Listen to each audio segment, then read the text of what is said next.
Hey there, Mr. Terry, high school history teacher. Welcome back to another History Teacher X video. All right, we're back with another video from Brandon Herrera, and he's doing another reenactment of a presidential or key figure assassination. Now, this one is testing the shooting of Ronald Reagan. Now, Ronald Reagan was president at this time and only had been in office about 60 to 70 days. Now, I'm hoping to add a little bit of the history of it because it is a weird one. So it looks like he's going to, test the ballistics of it. I'll try to insert some interesting history. You know how we do around here. Our original video is linked down below. Make sure you're supporting that. By the way, if you're seeing this, I just launched our newest alternate history video over on the original content channel. And I think it's one you guys will find interesting. It's what if Teddy Roosevelt beat Woodrow Wilson in the 1912 election? I'll just tell you up front, we go through some huge ramifications for the future if that was to happen. Check it out. I'll link that down below too. All right, let's get started. All right, first frame. Oh, he's reading Catcher in the Rye.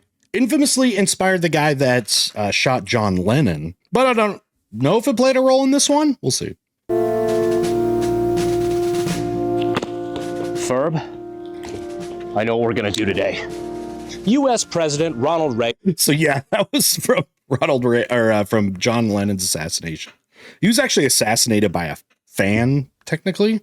That was by Mark David Chapman, who had read Catcher in the Rye. Now, one of the main themes of that book is kind of exposing phonies in society. And he thought John Lennon was like kind of a phony, especially for his, Beatles are bigger than Jesus message that he said. By the way, Chapman is serving a life sentence. He's still in prison. By the way, I hope to interject what happened to the Reagan attempted assassin. Ferb, I know what we're going to do today. U.S. President Ronald Reagan is widely regarded as one of the most influential presidents in the last century. The reason that your dad still has that Reagan Bush shirt in the back of his closet. Spoiler alert. Wasn't for the Bush part. But on March 30th of 1981, John Hinckley lay in wait in front of the Hilton, D.C. hotel with the intent of ending the life of Ronald Reagan. The weapon in question, a very bizarre little .22 revolver. Today, we are going to be recreating this historic assassination attempt, as well as getting into some of the more interesting details and the questionable motivation behind it. Of course, incorporating some trademark dark humor. By the way, if you haven't seen it yet, Death by Lightning, which is about the assassination of James Garfield, has a very, very strange history behind it when you talk about the assassin and his motivations. Check that out, by the way. It's on Netflix. It's fantastic. Fantastic. About a 4-part miniseries. Death by Lightning. It's awesome. Classic little... Now, the weapon used in this particular assassination attempt was the German-made RG-14S. This is a .22 caliber 6-shot revolver. Also I feel like if it's German, you have to hold it like this. Like you think of the Nazis and just like, halt. You have to hold it at a 90-degree angle. This is a .22 caliber 6-shot revolver. Also an incredibly questionable weapon for an attempted assassination, but hey, for details we will get into later, the guy did not seem to be exactly have what you have, right? Proper state of mind. We're going to shoot this real quick just to demonstrate it, but I cannot impart to you how much this feels like a toy. They're not particularly well constructed. Not a toy though, kids. Just very cast and shitty. Apparently was bought for $29 back in the day. Of course, that was in 1981 dollars because the U.S. continues to devalue our currency at an alarming rate. Let's shoot it. So the load. Some countries devalue it on purpose, like with China has done that. It's to make buying power so good for countries that import Chinese goods. Makes it cheaper. Right. If their money had been valued more in the international scene, then the expenditures of manufacturers that make stuff in China would then have to spend more. Therefore, pushing that onto the consumer, which is pretty much the world. The United States, not so strategic in that. This particular revolver, normally on this side, you would have some sort of lever that would then allow the cylinder to swing outward. Here on this one, you just pull this plunger out. And that just entirely comes free. Stick that in your fucking pocket, I guess. And then this allows the cylinder to swing outward, where you can then load the gun. Got our .22 caliber rounds here. Of course, you can swing that back. Caliber. Take the rod. But can obviously still be the gun. Deadly. And you are ready if hit to accurately. impress Jodie Foster. We're going to demonstrate it on the steel plate real quick. All right, hopefully he does get to it. If you're wondering, if you don't know the history, and you mentioned Jodie Foster, yes, the actress. Yes, that is part of the story. Weird. Despite having owned this for some time in anticipation of this video, I've actually never fired this gun. So we're about to see just how accurate this can be. I'm the taxi driver, baby. 3, 2, that was a movie. 1. That was part of this.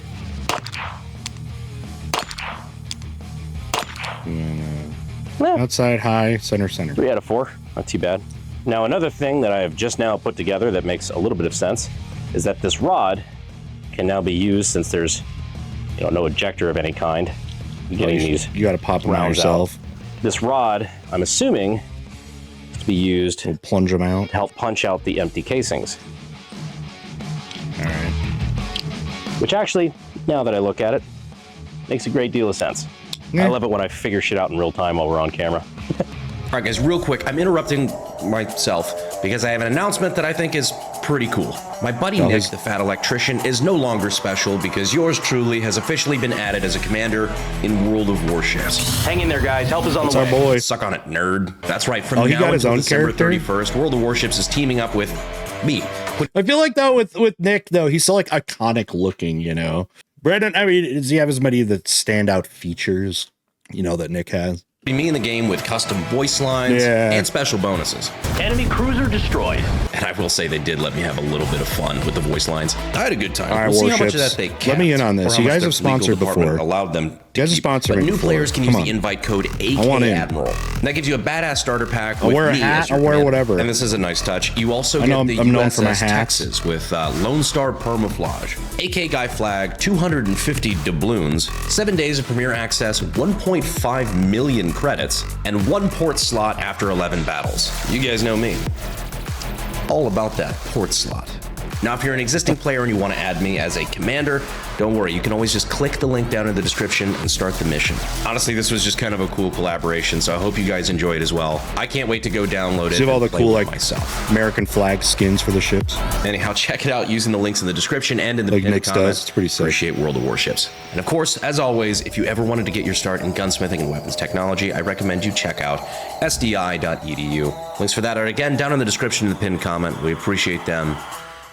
Back to Reagan. Yeah, 22 LR, well, don't get me wrong, I wouldn't want to get fucking shot by it. Not exactly the premier weapon for human-sized targets. Like I said, John Hinckley Jr. probably not of the best state of mind at the time. So let's talk a little bit about the motive. You may have remembered in the beginning of this video that I was reading the book, The Catcher in the Rye. One of the most miserable pieces of literature ever fucking written. However, it might have been something you read in school. I don't know if they're reading it as much as they used to, like in high school. That was like a popular reading, J.D. Salinger. You might be thinking, Brandon, The Catcher in the Rye was actually what John Lennon's assassin was reading that inspired him to, well... He's a phony. John Lennon. Oh, yeah, and you'd Butters. be right, but it also inspired John Hinckley as well. Oh, did it? This is apparently the original piece of media that inspired fucking miserable incels. Speaking of incels... That makes sense. But, everyone's a phony. Everyone else is at fault. Amazing. I did not know it inspired this guy. It was very profoundly popular with Chapman, who kills Lennon. Interesting. That was the other part of it that's a little bit better known. John Hinckley apparently was trying to shoot the President of the United States at the time, Ronald Reagan, because he was obsessed with the movie Taxi Driver and wanted to impress Jodie Foster, the actress. I'm confident. Well, yeah, because that's part of the plot as well, kind of inspired with the plot of the movie. So it was like it gave him the idea to do it because Jodie Foster was in the movie and playing a character, and they were hoping, in the kind of give him the idea because in the movie wanted to impress her character by doing an assassination as well. So yeah, weird logic, right? That he did get the attention of Jodie Foster. I am also confident that it was not positive attention. Also, something that doesn't get brought up ever is the fact that Jodie Foster at the time was... She was like a child. Barely 18 when this assassination attempt took place. And yeah, she was, I think, probably a freshman or something. I think she was at Yale. And he actually was obsessed with her, had tried to contact her in real life before. He ended up moving to New Haven, Connecticut, be over there, by Yale, and would slip letters, to her, poems, letters, sneak them under. It's very, very creepy. Just total lack of self-awareness. But like, it's obviously people don't, a lot of stalker people like this don't necessarily go to assassination attempts, but there's plenty of them in history. But it's that weird, like, lack of self-awareness at the same time, having just this incredible amount of like narcissism and like this chip on your shoulder that, again, you can find a lot of like incels, or at least people on the path towards that. It's just like this big, I don't know, consistency we've seen. By the way, the murder of John Lennon would have been about a year before this. I believe that was in 1980. So I guess Hinckley would have been aware, maybe he had already read Catcher in the Rye by then. I forget exactly where he or when he reads that, but it was almost like a weird precedent set. In the movie Taxi Driver, she was 12 years old, playing a 12-year-old child prostitute. So, yep. There's that. If you also had to read The Catcher in the Rye in high school and thought it fucking sucked, go ahead and subscribe. Plus, we do some pretty cool stuff here. Hopefully you guys enjoy that too. Much more than Catcher in the fucking Rye. Interesting note, not only is John Hinckley still alive, classic, but as of a couple of years ago, he's actually out of prison. Yeah, I think making him the only living human who's ever shot an American president and not only survived, but is now walking free. Yeah, I think that was about 3 years ago, I want to say. It was not all that long ago. By the way, the guy that killed Lennon is still in prison, and he's been denied parole a bunch of times. Maybe, again, it's different if, like, the death actually gets carried out. Mental illness was, of course, cited in the case, which, I mean, fair enough. And if you're wondering what he's up to these days, he's actually got a pretty quiet life of making country music on YouTube.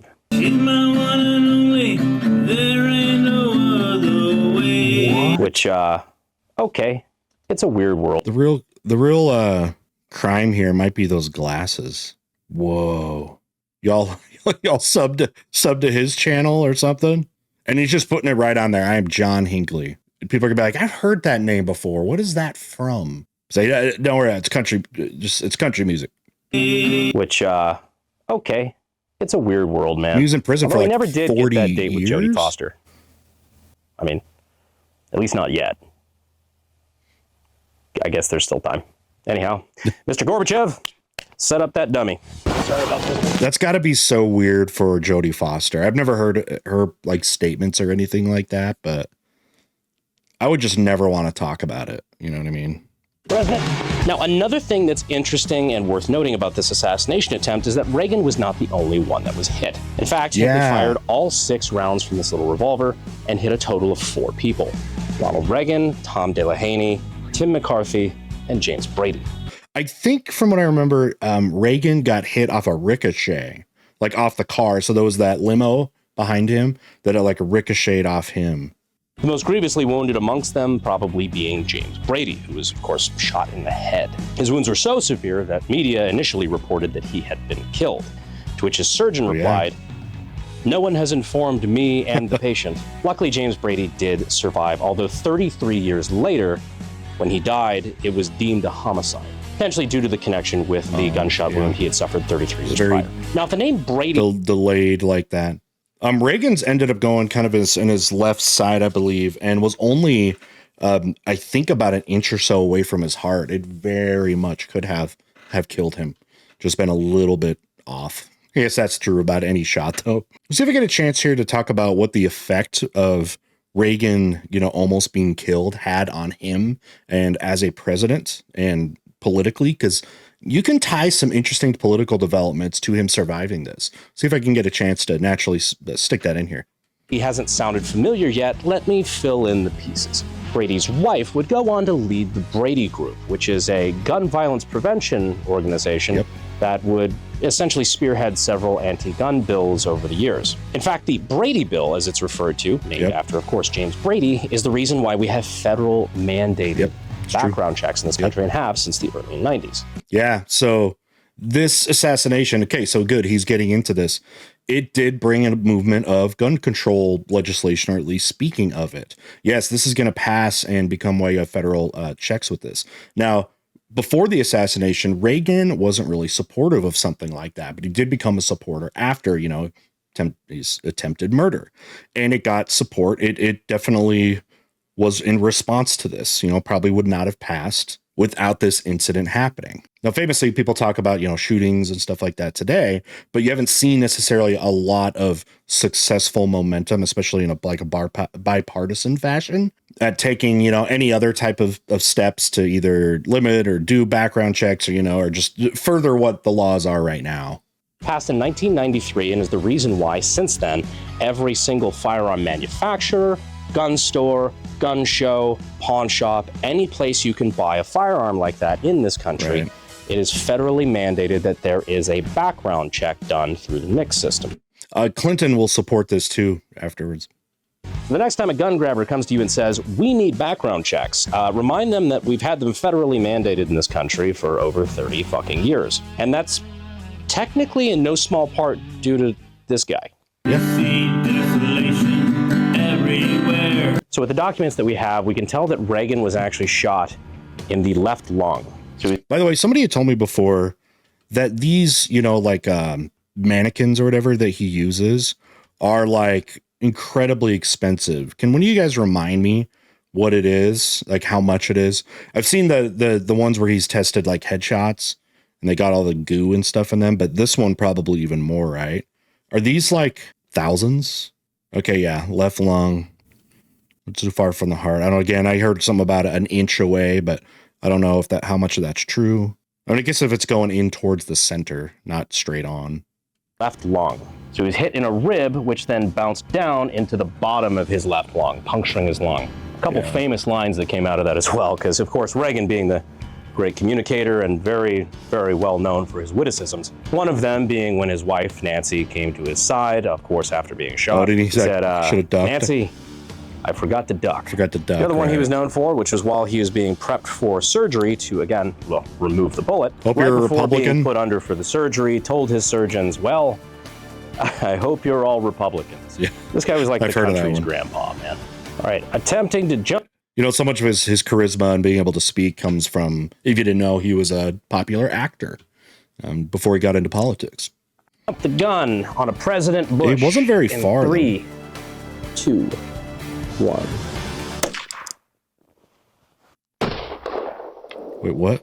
All right, so let's go ahead and look in here. I didn't even see anything. Right below right the there. rib.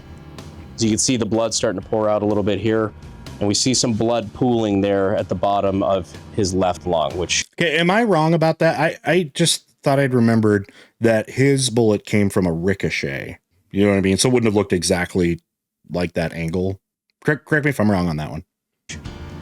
Pretty much, I mean, that's about what it would have been. Just out of curiosity, having to look for an exit. There is, in fact, no exit wound. You can see the bullet actually stuck. Yeah, would a 22 do that? Behind his left lung, though, if you want to come over here to the backside. That right there, I can actually feel it, is about an inch behind, or an inch away from the surface flesh there, is the 22 round. Just stopped directly in his torso.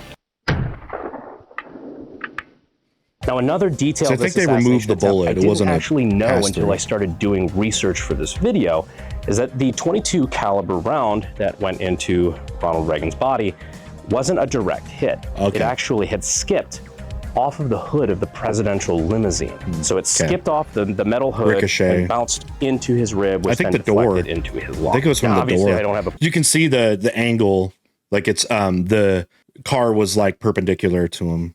Metal hood and bounced into his rib, which then deflected into his lung. Now, obviously, I don't have a presidential limousine hood laying around, but I figured it would be cool to try to recreate that. Yeah, so I have a steel plate set up over there next to the dummy, and we're going to attempt to see if we can bounce a 22 up into around the same spot. See if that radically changes anything, if the bullet fragments, something that would be but it wouldn't have been that angle, though, to what actually happened. See if we can get this on a ricochet here. I go pretty low. So he was in front, right? See if I can get it to bounce up. Reagan was between the shooter and the car, right? 1.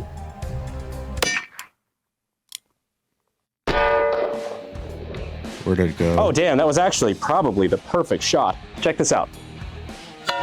So I think that's, according to the diagram, I think that's actually closer. The shot actually deflected, it smacked. I just saw that that's a cracked rib there.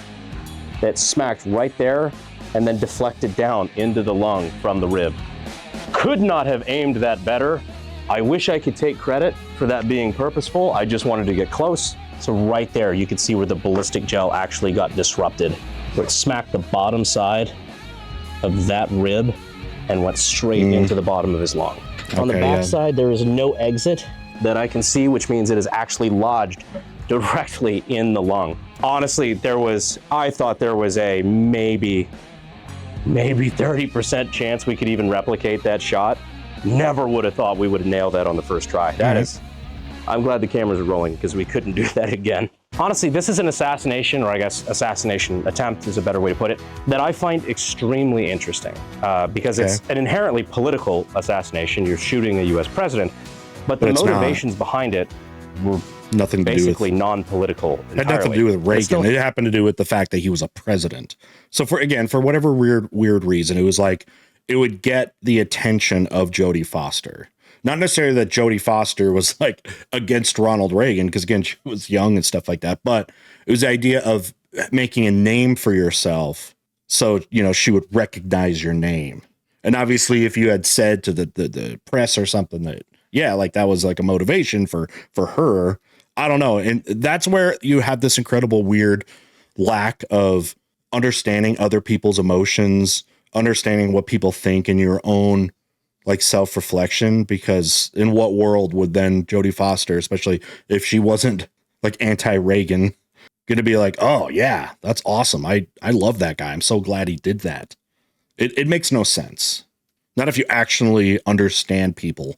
Had lasting repercussions in American politics, and Ronald Reagan ended up surviving, doing 8 full years as president of the United States and dying a much older man in 2005. We're reminded of the many traditions of openness and democracy that have marked the history of this city. America missed me. Oh, I don't think I ever saw that clip. Oh my God. Oh, that went so hard. Wow. I gotta hear that again. That have marked the history of this city. America missed me. Oh my gosh. I don't know, to not have like the PTSD of something like that, of just the shot, the sound like that is actually pretty impressive. Shows how, I guess, mentally tough somebody is like that. And I guess technically John Hinckley served his time and went on to pursue his dream as a country music artist. The Catcher in the Rye still has a better KD than you do on Battlefield 6. What a world. Take that, Point being is, incels. if you're looking for interesting shit that you thought would never happen in real life and would have to be fiction, look no further than a history book. Now, another thing that's kind of been tied to this assassination attempt is it emboldening him. So first off, when he won election, you know, his elections were some of the most successful of any presidential election in history. I mean, it basically landslides, especially second time around. And he got incredible amount of support. I mean, his approval rating went even higher because of the assassination attempt. He had bipartisan support. I mean, he was praised a lot again from the Democrats for, you know, having gone through this, and was able to then pass, again with incredible amount of popularity, a lot of his very infamous economic bills. You can look up, you know, Reaganomics, such a big part of economic history in the United States, for better, for worse, however you're going to analyze it. But it gave him, again, that support, and for him to be confident and to use that support to pass key legislation. Brady Bill was just one of them. It was his bigger platforms that emboldened him. Interesting question could be said about, say, like President Trump, right? He had an assassination attempt that, you know, nicked him. Did that embolden him? Do you think that has had an effect on him in any way? We're definitely seeing a leader now that has been very, very assertive in, you know, trying to promote the things that he promotes. Do you think there was a tie to that at all? What do you think? Anyhow, I hope you learned something from this video. This is one of our series that we do on historic assassinations because I find a lot of them very intriguing. Mostly that a lot of people I've know covered some other ones, by the way. Like this, a lot Check of people them out. probably don't. His But even Lincoln the ones one you and do know about, you don't really know all the details. It's very interesting. Lincoln assassination, as well as Martin Luther King Jr. I love learning about this stuff, and I love being able to pass that information to you guys. So I just want to say, I hope you enjoyed this video. I appreciate you staying all the way to the end. And as always, I will see you sexy YouTube mother lovers next time. And you better subscribe because we have a really fucking cool video coming out next, and I'm very excited for it. Snap. All right, final thoughts. All right, interesting to look at. I did not know the Catcher in the Rye thing about this assassination, so interesting to see those connections made. I actually now want to go talk to some of our like English teachers, our literature teachers, and kind of get their take on it, because I know they've, you know, even since I've been teaching, they've, you know, use this book in their classrooms and interesting history. And if they talk about it, like if you want a way to like preface it to get the kids kind of intrigued that before you say that book, or, you know, they say that you're going to be you guys are going to be reading this book, that, oh, by the way, it inspired 2 major assassination attempts in history. All right, guys, as always, thanks for hanging out with me. As we're wrapping this up, check out our new alternate history video on Teddy Roosevelt, who also survived an assassination, by the way, beating out Woodrow Wilson, one of the most infamous and growingly unpopular presidents in American history. I'll link that down below. All right, we'll see y'all next time.